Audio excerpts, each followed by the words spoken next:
Hey, this is Michael Kramer. This is Sarah Nofke. Hey guys, this is Ernie Howard. Hey, this is Scott Moon, and you're listening to 30 Minute Author Interviews with Preston Lay. Woohoo! Hey everybody, welcome to this week's episode of 30-Minute Author Interviews. We do have a giveaway with this week's episode, but before I tell you about it, I want to tell you about our sponsor, The Galactic Satori Chronicles by Nick Breaker and Paul E. Hicks. The Galactic Satori Chronicles. A thirst for revenge sends one man on a deadly journey through the galaxy in this adrenaline-pumping new series. Asher is a young man whose world is turned upside down when he discovers that his fiancée's death has been directly caused by an imminent alien invasion. In a desire to better understand humans in order to destroy them, these aliens are projecting their consciousness into unsuspecting men and women, and in the process are learning exactly how to use humanity's own selfishness and greed as weapons against them. Fueled by emotions that the aliens will never understand, Asher bands together with a group of friends. These four MIT co-eds are more than meets the eye and go to battle with those who are intent on destroying our planet. Asher takes the fight from Earth to an alien spaceship and then to the very planet of the enemy trying to destroy them. The Galactic Satori Chronicles can be found on Amazon, where you can get Book 1 Earth for 99 cents and Book 2 Kron for $2.99. So head on over to Amazon and search for Galactic Satori Chronicles, or you can head on over to Legendarium.com and check out the show notes for this episode. In the show notes, we'll include the link to where you can find both Book 1 and Book 2 of the Galactic Satori Chronicles on Amazon. And now for that giveaway I was telling you about. Our guest this week is Valerie Lioudis, and she would like to give one winner the chance to win a signed copy and an audiobook copy of Aftershock, a collection of survivors' tales. All you need to do is head on over to Legendarium.com. That's Leghgendarium.com, and let us know what was your favorite part of the episode. It's that simple to get registered for the giveaway. Now sit back, relax, and enjoy our interview with author Valerie Lioudis. Welcome, everybody, to this week's episode of 30-Minute Author Interviews. This week, our guest is Valerie Lioudis. Thank you for taking time out of your day and coming on. We appreciate it. Oh, thanks for having me. Not a problem. Well, here we like to start each of our interviews with a segment that we call Two Truths and a Lie. So do you have two truths and a lie about yourself that there's a really good chance I'll get wrong? Okay. Yes, I do. I'm ready. All right. All right. So I've been in a prank war for over 20 years. Oh, wow. I broke both arms in a skiing accident. And I've had my windshield kicked in during a road rage incident. Wow. I hope the prank wars is true, because that might be fun to hear about. Man, skiing or having your windshield broke in. I'm going to say that the lie is having your windshield broke in during a... No, that happened. Did it really? Dang it. So yeah, which one was the lie? The skiing. I broke my leg skiing, okay, but I have not broken both arms at the same time skiing. Okay. Wow. So you've been in a prank wars for 20 years. Yeah. My best friend and I have been pranking each other since high school. And he has gotten kind of lazy. So in the last 5 or so years, I would say it's a one-sided war that I am winning very, very much. That's funny. But there will not be any stopping ever. I don't care if he never pranks me again. This will continue until I'm 90 or 100. I just have too much fun doing it. That's awesome. So what has been your favorite prank that you have pulled on him? I like to go to where he's working, and I use window paint, and I write on the back of his car. Oh, there we go. And it's so fun because he doesn't always notice it's there.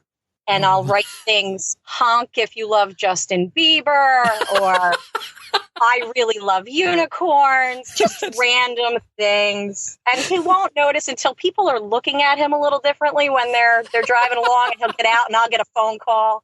It makes me so happy. That is hilarious. If he doesn't notice it, you'll have to get some like car magnets and just stick them on the back of his car and advertise your books.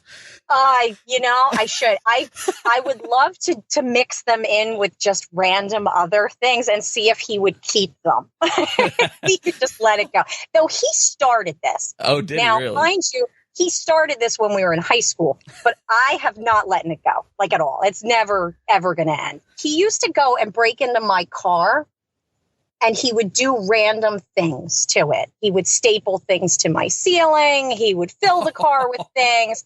So if we go back in time, I think he still has done more things to me than I've collectively done. But yeah, that's fun. It's been a lot of fun. That is awesome. That is a first on the podcast. Never heard that one before. That's God, awesome. I hope not. I don't think anybody has the kind of obsessive personality that I have. That is funny. Yeah, you're definitely have to advertise your books on his car one time. That would be funny. That would be great because, he wouldn't notice. You would think after all these years, he would start looking around. I think he's just given up. I can't compete. Yeah. That's funny. My brother just got married in this past November, right before Thanksgiving. And nobody would help me and my wife decorate the car before they drove off. So we were doing it on our own. We don't go too wild with it. You know, we get the painter's tape and put several layers of tape over all their doors and their handles. And that's fantastic. Yeah, we get the window paint and write all over the windows. And it was kind of funny. The mixed reaction we got to one of them is so my last name's pronounced Lay, but it's spelled Leigh. And so on the back of their window, it says, I think we put on there, I've officially been laid, or she's officially been laid, but we spelt it with our last name. And her dad thought it was hilarious. He was pointing it out to people, telling people to come look at it. And then her mom was just mortified, and she came up to us and she's like, "Oh, I can't believe you did that." and so, then after they drove off, of course he knew that I did it, and he just saw it and he's like, "Really, dude? Really?" I was like, "Yep, have fun." And so, they were going to a hotel for their honeymoon night because they were going on a cruise a week later. And so as we're walking off, her mom was right in front of us. And I think she had said, "Oh, I just can't believe y'all did that." I said, "We're not done. They live in an apartment in my parents' basement." So we were going into their bedroom that night, and we put streamers all over the room, feathers all over the bed. I mean, it just that's awesome. Balloons all over the room. We spent like 2 hours. Well, I spent 2 hours blowing up balloons. And then my mom came and helped near the end. But yeah, we got them good when they came back. They opened their bedroom door and they're just like, "Oh my goodness." We're like, "Yep, welcome home." They're like, "You're helping us clean it before you leave." So, that is great. Yeah. He used to threaten me when I would go out of town that he was going to move all of my furniture from room to room because he would watch my animals for me. And he never did it. And part of me is still upset that because that would have been so great. I love stuff like that. I feel like when someone cares about you, that's when they do things like that, because it is a lot of effort and like thinking about it and planning. Because as much as you're annoyed to some level, it makes you laugh. And it's just a happy moment that you never forget. Like, "Oh my God, I can't believe you did that to me." Yeah. So my favorite workplace one that I've done is this coworker. When she left the room, I got some duct tape and I taped the handle on her chair. So every time she sat down, it would sink, and then she would get up and it would raise back up. And it took her a little bit to figure that one out. So then she got us back by switching my desk drawers with somebody else's desk drawers. And so we get to work on Monday and open up our drawers and my stuff is gone. And so, oh, that is so funny. Yeah. That is awesome. Yeah, it was a fun time. So, that's funny. So for my listeners that might not know who you are or what you do, can you give them a little bio on who you are and what you do? Sure. For the most part, I don't have a lot out there yet. This year, that's going to change. 2 years ago, my husband and I wrote a Zombok novel together that is book 1 in a series that we're hoping to have finished in book 2. And then from there, we're going to do novellas with it. That's the Aftershock Survivor series. And then I wrote my first solo novel this year. That was interesting because I'm used to having somebody to bounce ideas off of. And that is The Many Afterlives of John Robert Thompson. Mm-hmm. And it's a hard one to explain. Whenever I tell people, they sort of get the idea and then they go, wait, what? So I sat around, I was doing the NaNoWriMo where my daughter said to me, yeah, you need to write a book by yourself. Do it in November. It'll be great. I'm like, okay, I'm going to write a book in a month while everything's going on. That seems like a good idea. But I sat and I tried, and I got about 3/4 of the way through before Thanksgiving and everything came along and I had to put it down for a little bit. But the idea was, what happens if a mediocre man dies? Like, is he bad enough to go to hell? Is he good enough to get into heaven? And I figured I could write a book that way because I tend to write like a chapter at a time. It's almost like a short story at a time, mm-hmm. but it's still the same story. So with him, I kill him in every chapter. And then he goes to whatever random afterlife I was thinking about that day. And I wrote a chapter about it. So like heaven isn't really heaven per se. It's more of it's sort of like a business with motivational speakers. But because he's so mediocre and just doesn't do anything, it never works out the way it does for everybody else.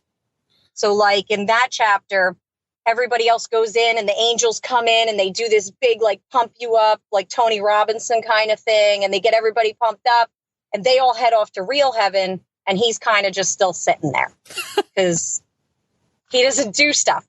So then there's another chapter where he ends up being a guardian angel in training. And the guardian angel that's training him is so psyched about it. And it's like, this is a thing and God gave you this gift. And he's like, ugh, just sounds like work. I don't want to do it. So it just, every chapter is like that. So he's not consistently dying over and over again. Mm-hmm. Each chapter is like, well, what happens if heaven is real? What happens if Valhalla is real? What happens if you were reincarnated? Like if each of those scenarios happen, but they all happen to the same guy kind of thing. And so it was fun. Yeah. So for those that don't know, the reincarnation, I don't know if it's the whole chapter, but you did part of reincarnation for the Flash Fiction Challenge, and you ended up winning the Flash Fiction Challenge. Yeah, that was awesome. That we had. So for those that have seen the image I've created for this on Facebook or whatever, you're going to see a black rectangle with a question mark in it, and that's because the cover is actually we're going to show the cover in the show notes because you haven't shown anybody yet. So head over to the show notes at legendarium.com and you'll see the cover that you actually had won through the Flash Fiction Challenge with it's author M.A. Phipps. I can't think of her business off the top of my head. It's We've Got You Covered, or yeah, that's it. We've Got You Covered. Did you know when I put up the Flash Fiction Challenge that you wanted to put part of this book in there for the Flash Fiction Challenge? I did. That chapter I was because it's quick. The other chapters are much longer. That was because it was 1,000 or less, right? Words. Yep.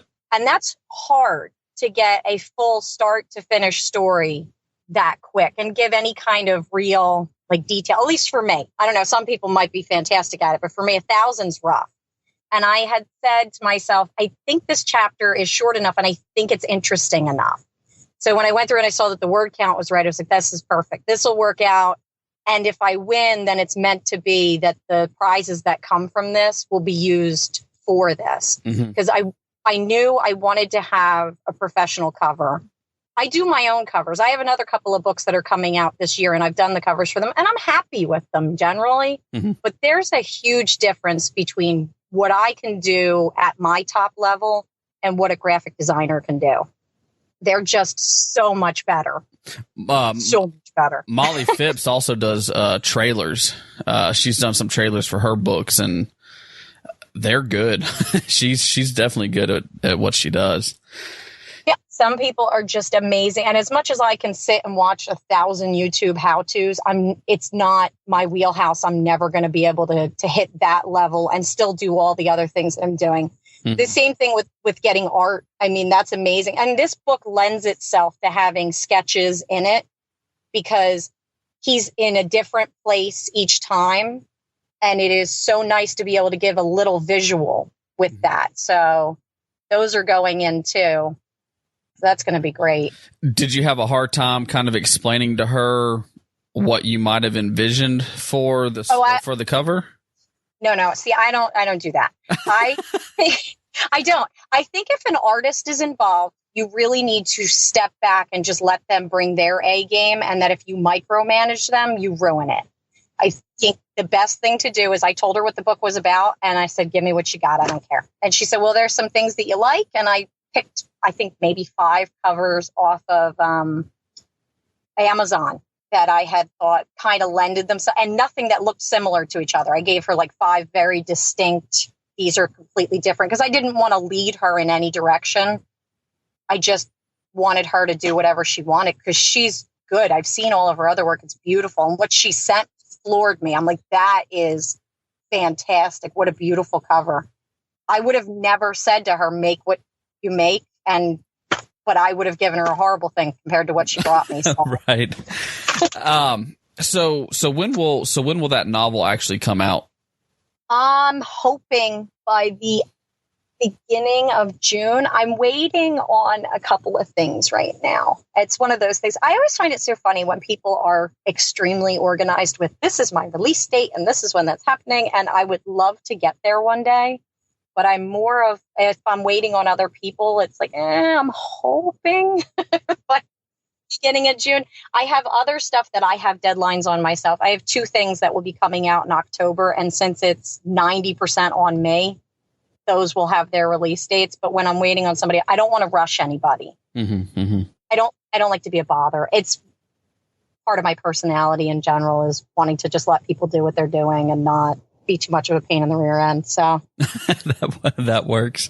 And I know one of the prizes this year was some sketches from Ben Adams, 3 sketches to go in your book. Have you seen any rough drafts or anything for what he plans on doing? He sent me the first one the other day, and it is amazing because he had asked me, he does 2 very distinct styles of work. When you look at his things, he's got it's very like cartoony, but gritty stuff. And then he's got, it almost looks like ink blots, the other stuff. And he just asked me which ones I liked. And I said that the cartoony ones would really do better for this book because it is, some of it's tongue in cheek. Every once in a while, I get a little serious with a chapter, but I don't want it to be preachy. So there was a couple of serious chapters in there just because, you want to do the highs and lows when you're writing. But most of them are pretty, I'm just making a joke about it because that's how I just tend to be in general. Right. I say, you can't have a prank war with somebody for 20 years and not have a sense of humor. So. Right. Exactly. So how much, you said that each chapter talks on or kind of focuses on something specific. You said there's heaven and hell and reincarnation. Did you have to do a bunch of research for any of these chapters, or did you already kind of have an idea on them? Some of them I actually ended up doing some research because I didn't want to do too much what people's actual beliefs were, because I didn't want to step on anybody's beliefs and be like, oh, what you believe is funny. Ha ha. That's really stupid. I wanted to take things like I wrote a chapter called Highway to Hell, and he's actually sitting in a car on the highway to hell. So I didn't think that would bother anybody. But then I have other chapters where there's a belief system where when you end up dying, there's bridges that you have to cross to get to a tea house. And when I read about that one, I thought it was a really interesting concept, that the amount of, like, you get to this afterlife and then you have to get across one of these bridges, and the bridge, basically the tea house, is essentially heaven, but it's not called that. And just sitting and researching how, somebody would have come up with that idea, because I think that's more of an ancient one that doesn't really exist anymore. It's neat how the human mind works and tries to figure out what happens when we die, because we could all be wrong, or one of us could be right. I mean, like, as much as I have my own faith, that doesn't mean nobody's really come back and given us a 100% play-by-play. I mean, I know there's the people that say that they've been to heaven and back, but, you have to wonder 100% how true is that, because of all the things that go on scientifically.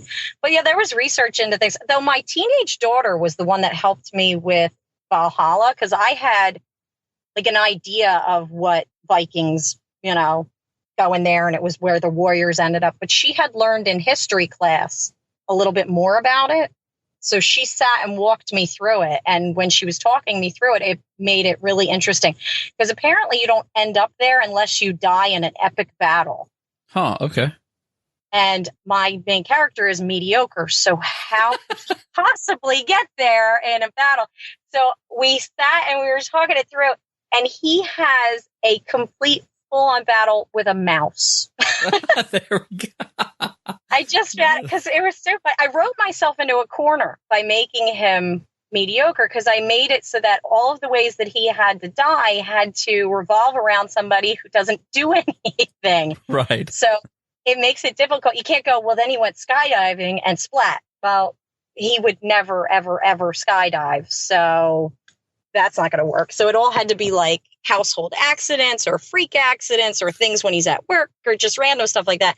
So I thought that was funny, fighting with a mouse. That made me laugh. Even reading through it now, I crack up at it because it's just so ridiculous. That's funny. So that book's The Many Afterlives of John Robert Thompson. You said hopefully a June release on that one. And then yes, that's hoping for. You said that you co-authored another collection of stories, the Aftershock. Yes. Can you give people kind of the book blurb on what that's about?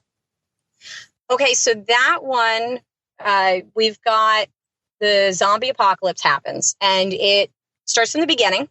And so you see how these people are dealing with it from day one. And it's a group of people trying to get to a sanctuary in New Jersey, which is a very weird place to have a sanctuary, because those of us that live there will tell you it's an interesting place. Sanctuary is not a word we'd normally use. Right.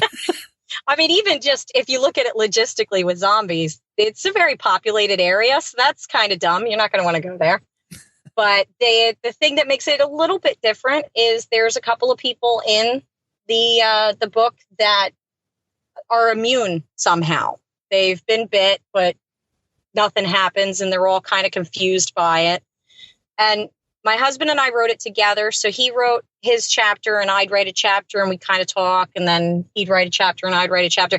We wrote our own characters, and some of them meet up, but there's very distinct styles, even though we have multiple point of view, that like his are more profane and kicking butt and male characters. And I don't write only women, but mine tend to be more on the feeling side than on the I'm blowing stuff up side. So right.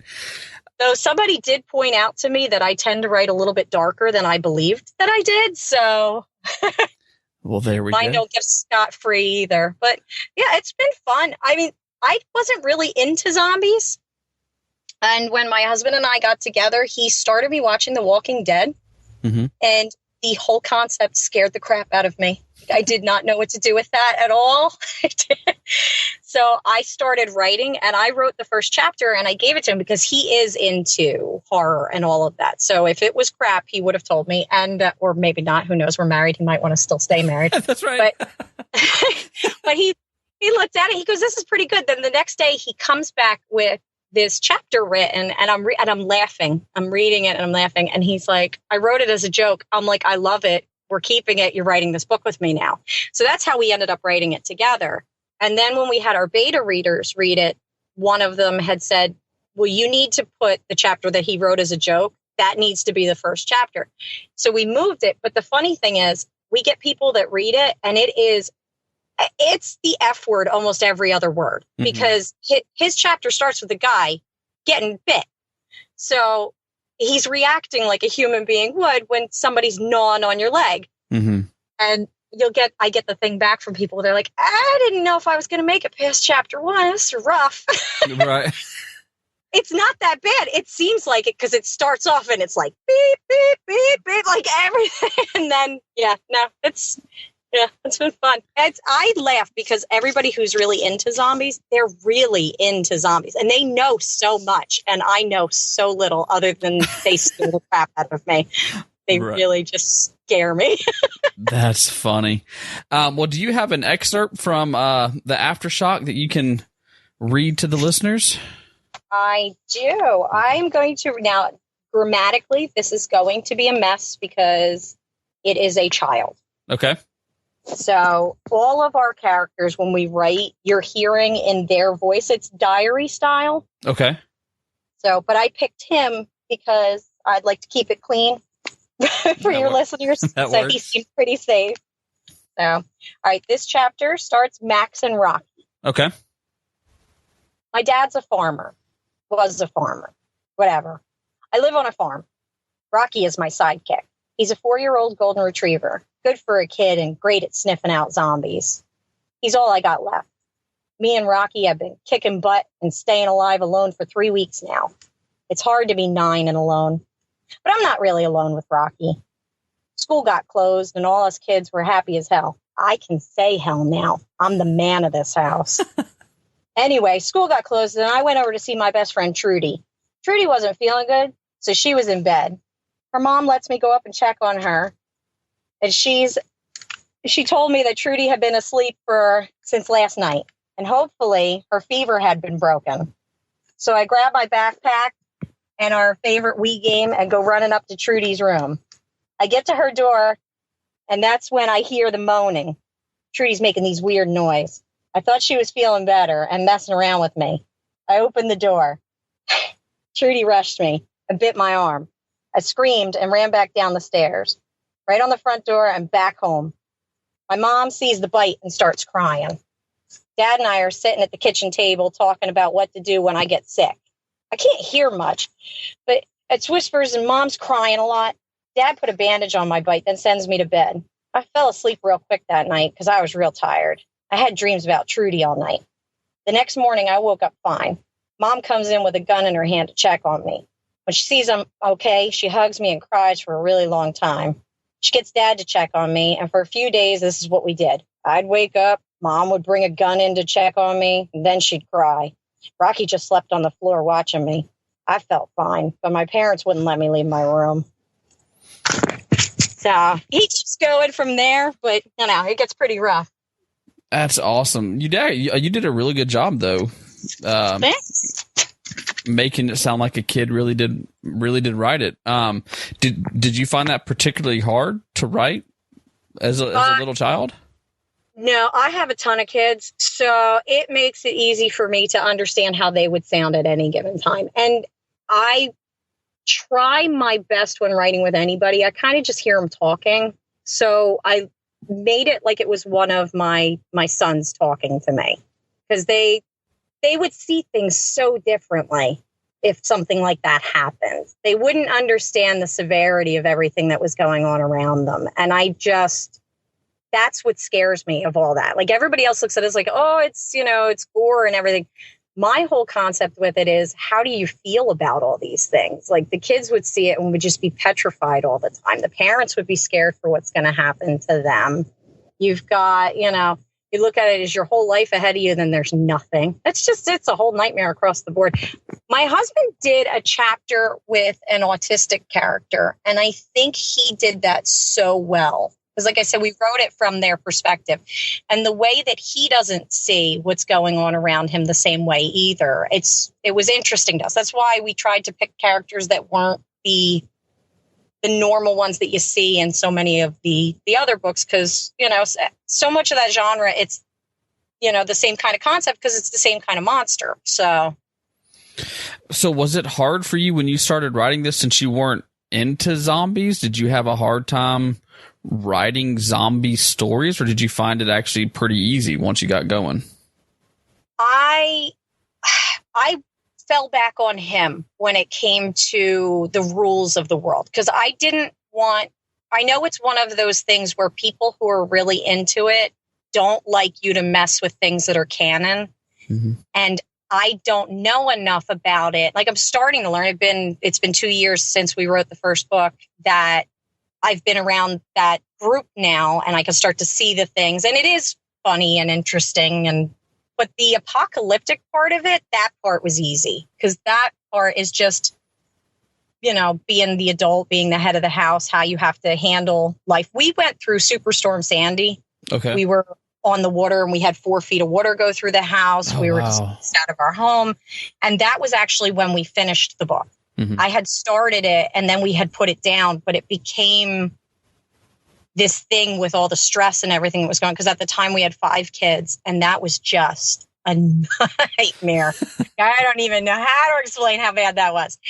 So it gave us a unique perspective on what that really is like to suddenly be homeless and suddenly you're living day to day. And that was on a very small scale of it, because it was more us dealing with that as opposed to the whole world dealing with it. Mm-hmm. So it was pretty easy to imagine, oh my God, but what if everybody suddenly didn't have food and suddenly didn't have a place to sleep and suddenly didn't have the security that we're so used to? So have you read more zombie and post-apocalyptic stories now that you've written one, or? Yes. Okay. Yeah. Well, I have gotten involved because I've learned that when we first published our book, indie authors were still in the mindset of it was a competition. And in the last 2 years, it's made such a wonderful change that a lot of indie authors are realizing we're part of the same team. Mm-hmm. So I'm involved with a zombie group on Facebook where I think there's like 150 members now. And I've tried to read, and when I have time, I've tried to read as many of their books as I can. And I always make sure to go and review. And it's so interesting how some people do, it's a very funny book. And some people do, it's a very politically charged book. And other people do, it's just 100% horror book. And it's been neat reading other people's work. I've always liked apocalyptic books. Mm-hmm. I like apocalyptic movies too. But with any of that stuff, really, for me, the hokier the better. I don't write hokey, but I love hokey.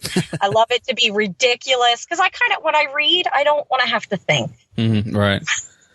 So there's so much going on. do you have a favorite zombie novel now that you've gotten into that world and kind of reading more of that style?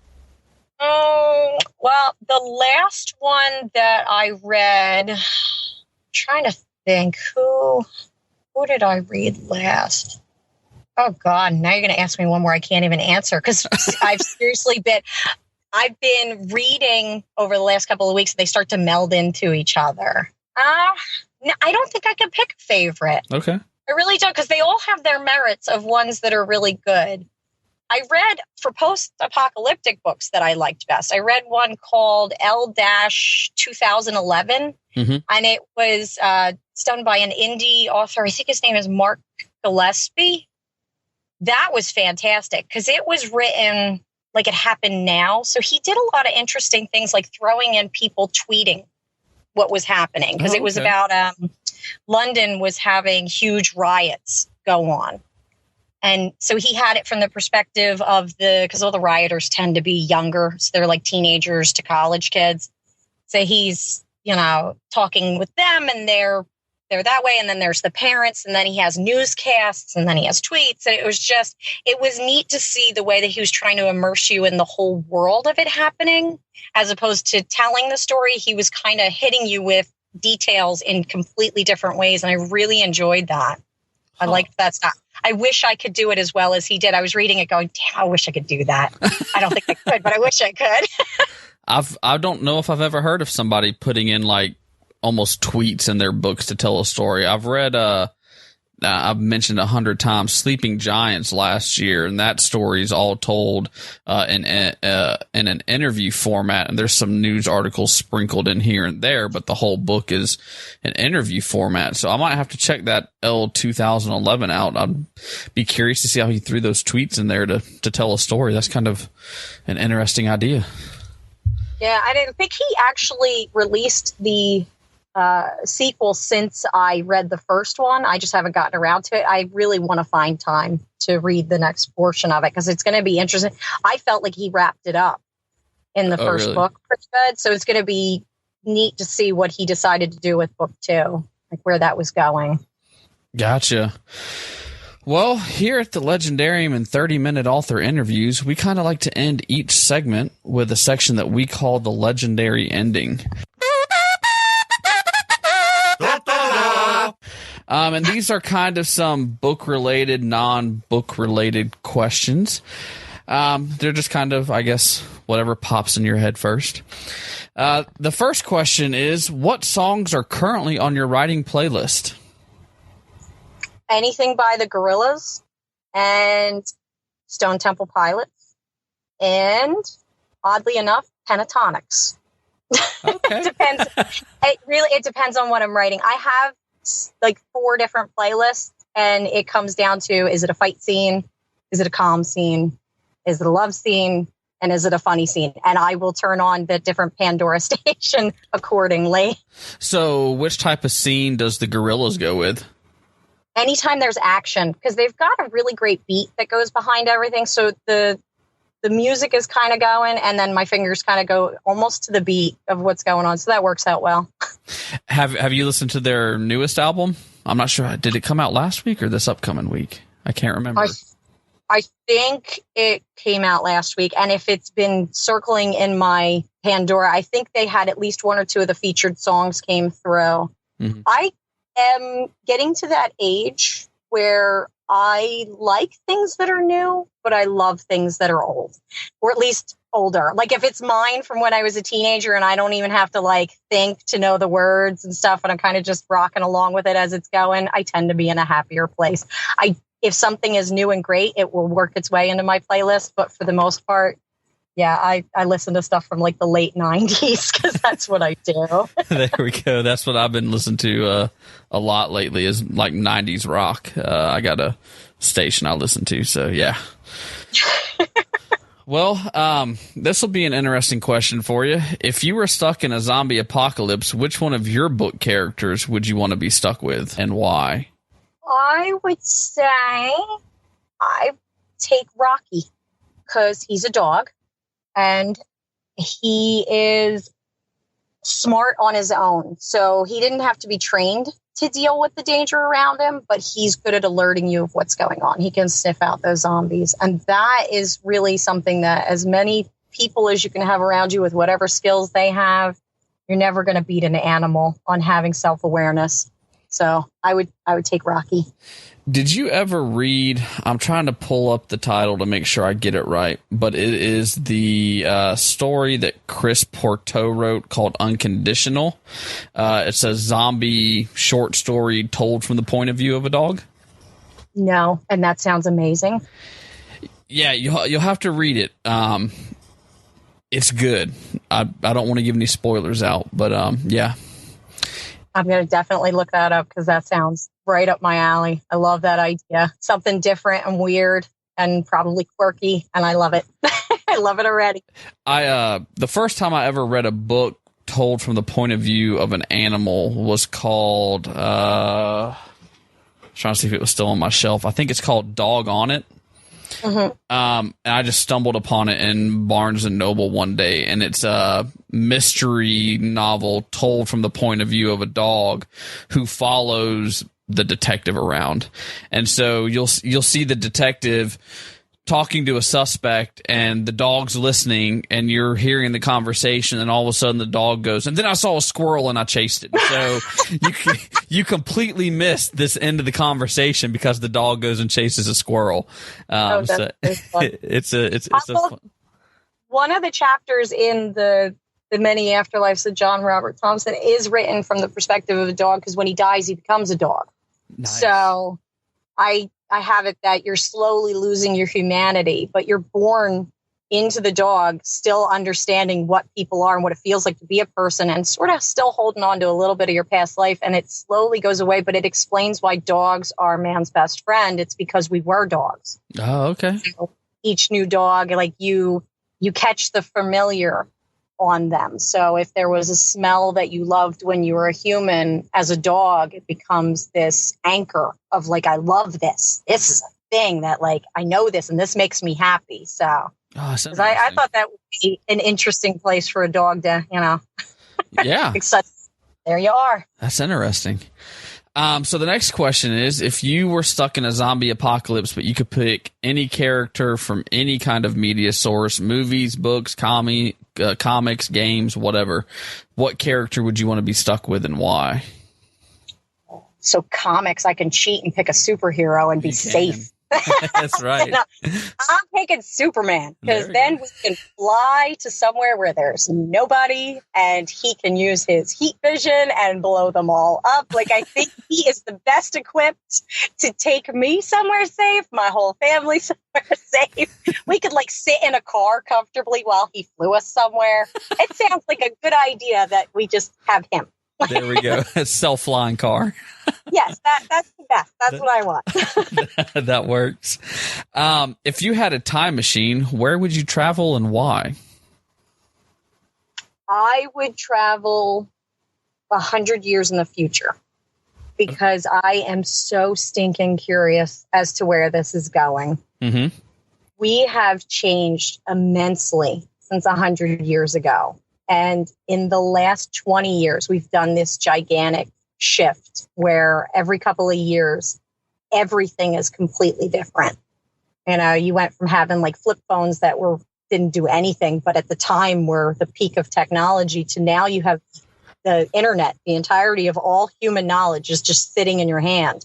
So I would love to know where that's going. Like, what's the next step? Because I wish I was tech savvy and could kind of figure it out. But yeah, I'd want to go 100 years ahead, because it's going to be interesting. Yeah, it will. Or it's going to be horrible. One or the other. It's either going to go like great, or we're going to destroy ourselves, because, we can't have nice things. Yeah. So. I remember when Motorola put out the Razr, and it was that really thin flip phone. That was the phone that everybody wanted when it came out.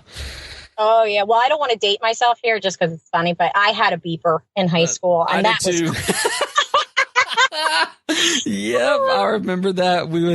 Me and my, girlfriend would text me 143, and somehow that stood for I love you. And then. Well, it's because it's 1 I 4 LOVE 3 YU. That's okay. That makes sense. And then, I'd have my friends that would text me, I forget what it was, but if you flip it upside down, it would say boobless. So, yeah. I remember in school, the teacher would be like, if I hear a beeper go off in class, and I thought I was so cool that I had one. So, yeah, anything you could do on a calculator, you could do on a beeper. That's right. That's funny. If you had one superpower, what would it be and why?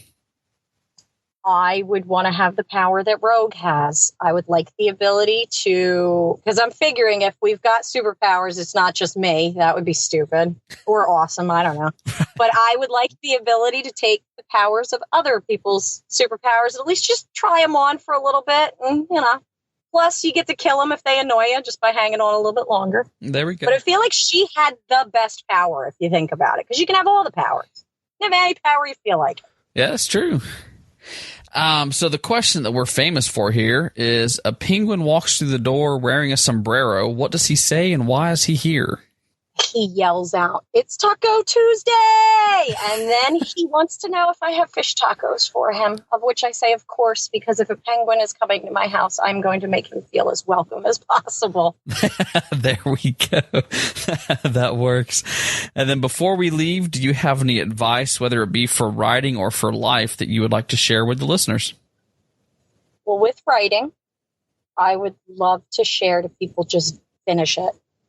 God, just finish it. Because I get so many people who say, I wanted to write a book, or I'm partially done with writing a book. And, where do I go from here? And really, step one is just finish it. Because once you've finished it, good, bad, or indifferent, you've written a book. Mm-hmm. And you have that. And that's something that nobody can take from you, whether it is good or bad. You've done something that a lot of people talk about but don't do. So just finish it, please. Any advice after that comes once it's done. There we go. Just do it. That's right, like Shia LaBeouf says. Do it. That's funny. And where can our listeners go if they would like to learn more about you or your stories? Well, I have a Facebook page, and I'm pretty sure it's author Valerie Lioudis. I'm not 100% positive because I don't pay attention to 90% of the stuff I do myself. The other places, I have AftershockZombieSeries.com, where we're actually midway through the year of every Sunday, I release a interview with an indie zombie author. Okay. So not only would they get to know about my stuff, but they would get to know if they're into zombies, that would be a great place to go. They can also, on Facebook or Twitter, do #reanimatedwriters, and our tweets and Facebook posts should come up so they can follow that. But it's been, like I said, some of them are serious. Some of them are funny. But there's a new one every week. I try to make sure they come out on Sunday. There we go. That works. We will put links for all of that over in the show notes at Legendarium.com. Well, thank you for taking time out of your day and coming on 30-Minute Author Interviews. We appreciate it. Oh, thanks for having me. It's been great. It has.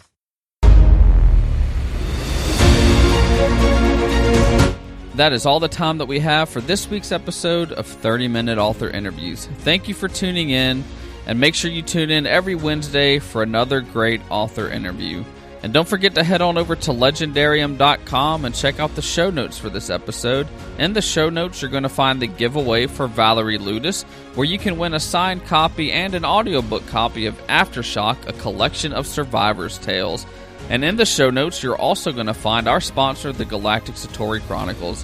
All that can be found at Legendarium.com. That's LeGhGendarium.com. You'll also find links to where you can subscribe to the podcast so you will never miss another episode. And we'd also like to thank a few of our Patreon subscribers. We would like to thank Nick Breaker, Diane S. Loftus, Third Scribe, and Maggie Stewart Grant. They are supporting 30-Minute Author Interviews through Patreon, and they're also receiving the very special Patreon-only podcast called 10 Questions With. So visit patreon.com/legendarium and find out how you can support 30-Minute Author Interviews as well. Until next time, stay legendary.